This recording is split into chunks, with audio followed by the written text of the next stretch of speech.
उठवणाऱ्याचं काय होईल? बच्चू कडू यांचं उत्तर ऐकण्यासारखं, म्हणजेच की बच्चू कडू आता सरळ आपल्या देवेंद्र फडणवीस यांना दोषी धरून खरंच शेतकऱ्यांची कर्जमाफी करावी या निर्देशाने खरंच आता बच्चू कडू यांनी पाऊल उचललेलं आहे. तर आपलं याबद्दल काय मत आहे?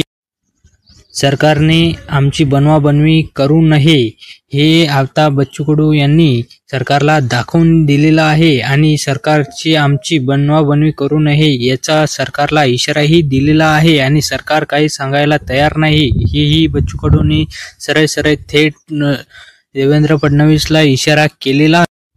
आणि त्याचबरोबर देवेंद्र फडणवीस आता लाडक्या बहिणीला तिसरा हप्ता देणार की नाही देणार, लाडक्या बहिणीची उत्सुकता वाढलेली आहे. लाडकी बहीण योजना 1 रुपयाही मिळाला नाही, तिसरा हप्ता मिळणार का, म्हणजेच की लाडक्या बहिणींना दिवाळीचे बोनस कधी मिळणार आणि त्यावरही आपण चर्चा केलेलीच आहे.